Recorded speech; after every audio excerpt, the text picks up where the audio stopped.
Rain poured over the city, smearing the lights of skyscrapers into long streaks on the windows. Aisha had just moved into her new apartment, Unit 1306, on the 13th floor of the Rosedale Towers. The rent was cheap, suspiciously cheap, but she was too tired of looking for a place to care. The building was old but elegant, and the manager, Mr. Collins, was oddly eager to hand her the keys. The elevator creaked as she ascended. It shuddered slightly at each floor, and when the doors finally opened, the hallway lights flickered. The air felt different, colder, heavier.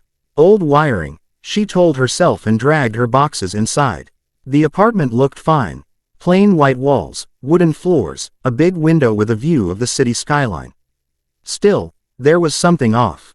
A faint smell of dampness hung in the air, and when she walked past the mirror in the hallway, for just a second, she thought she saw someone standing behind her.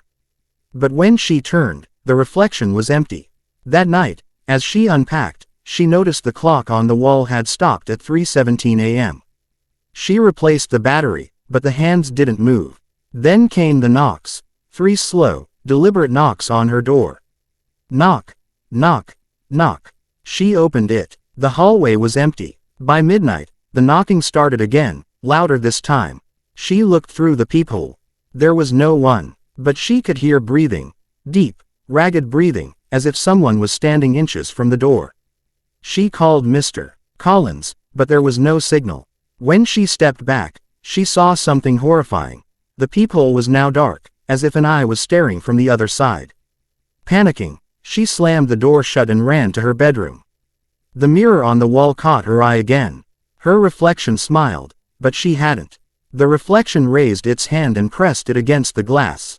Aisha's breath froze as she saw fingerprints forming on her side of the mirror. She backed away, heart racing, and the lights went out. The darkness swallowed everything. Then, faintly, she heard a whisper, her own voice, from the reflection. Greater than, you shouldn't have come here. She doesn't like new tenants. The power flickered back on. The mirror was cracked now, a long jagged line across it. In the reflection, her room looked slightly different, darker, older. And in the corner, a woman in black was standing, head tilted, eyes hollow.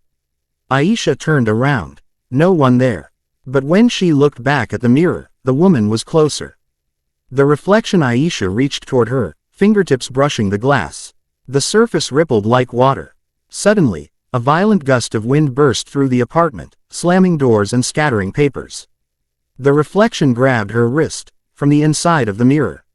Aisha screamed and pulled, but the glass stretched around her arm like liquid. The woman in black whispered something in a language she couldn't understand.